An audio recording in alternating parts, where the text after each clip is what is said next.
Dernière minute. Le mercato du PSG vient de prendre un tournant spectaculaire. Alors qu'un dossier estimé à près de 120 millions d'euros semblait encore en bonne voie, la direction parisienne a finalement décidé de tout arrêter, laissant le Real Madrid foncer vers sa cible. Mais ce n'est pas tout.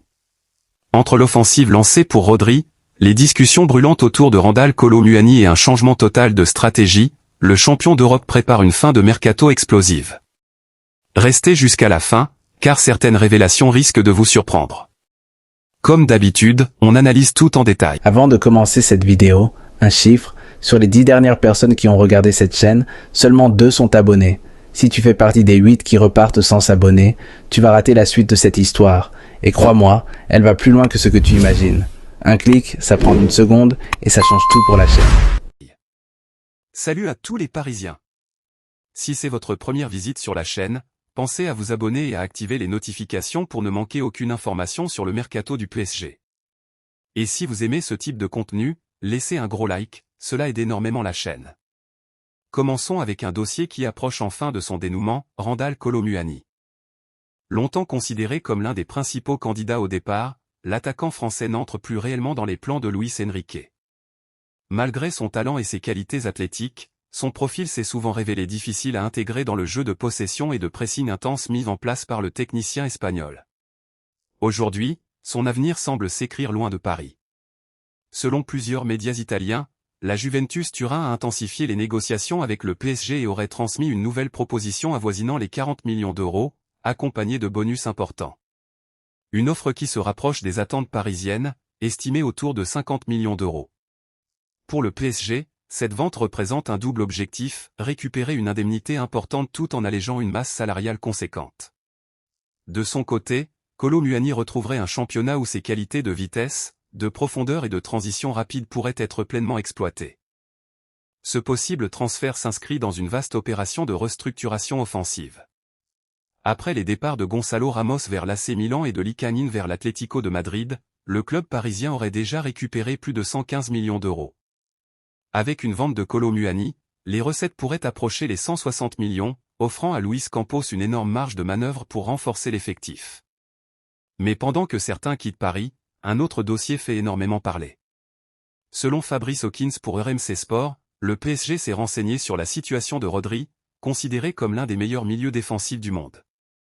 Le joueur de Manchester City arrive dans une période décisive de son contrat, ce qui pourrait ouvrir une opportunité inattendue sur le marché.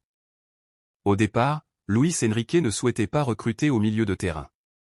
Les performances de Vitinha, Warren Zaïre-Emery et les solutions internes semblaient suffisantes.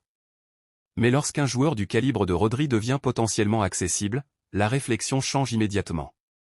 Dans le système parisien, son arrivée apporterait une maîtrise exceptionnelle du rythme, une puissance physique, une intelligence tactique et une expérience précieuse dans les grands rendez-vous européens. Le problème reste évidemment financier. Même avec une seule année de contrat restante, Manchester City pourrait réclamer entre 70 et 80 millions d'euros, sans compter un salaire très élevé et une importante prime à la signature. La concurrence est également redoutable. Le Real Madrid suivrait le dossier depuis plusieurs mois, tandis que le FC Barcelone surveille également la situation malgré ses contraintes économiques. Le PSG espère donc profiter de cette bataille pour convaincre Rodri grâce au projet sportif porté par Luis Enrique et à sa stabilité financière. Mais le véritable coup de théâtre concerne un autre nom, Yann Diomandé. Pendant plusieurs semaines, le jeune prodige ivoirien figurait parmi les grandes priorités du recrutement parisien. Son explosivité, sa capacité à éliminer en 1 contre 1 et son immense potentiel faisaient de lui un profil très apprécié par la cellule de recrutement. Pourtant, tout a basculé. D'après plusieurs sources françaises et espagnoles, le PSG a finalement décidé de mettre un terme définitif aux discussions. Pourquoi ?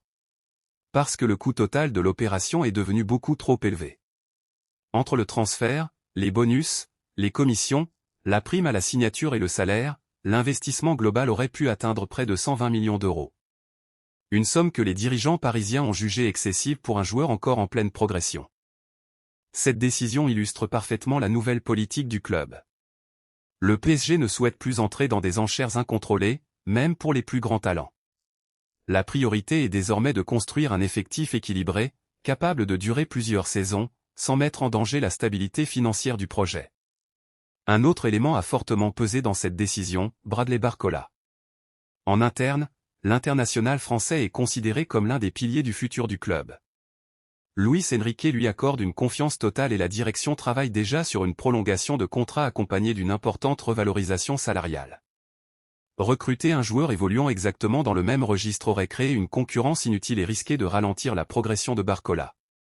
Enfin, les négociations avec l'entourage de Diomandé se seraient révélées particulièrement complexes. Toujours selon plusieurs médias, les nombreuses exigences contractuelles et les difficultés liées à sa représentation auraient fini par convaincre le PSG d'abandonner définitivement le dossier.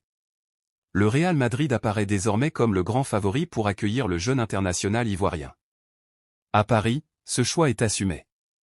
La direction préfère conserver une ligne de conduite claire plutôt que de céder à une inflation toujours plus importante sur le marché des transferts. Le message envoyé est fort, aucun joueur ne passera avant le projet collectif. Alors, dites-nous en commentaire. Le PSG a-t-il eu raison de renoncer à un investissement de 120 millions d'euros pour Yann Diomandé afin de faire confiance à Bradley Barcola et de préserver l'équilibre du groupe? N'oubliez pas de vous abonner, de laisser un like et de partager cette vidéo. Merci à tous pour votre soutien, et à très bientôt pour une nouvelle édition de l'actualité Mercato du Paris Saint-Germain.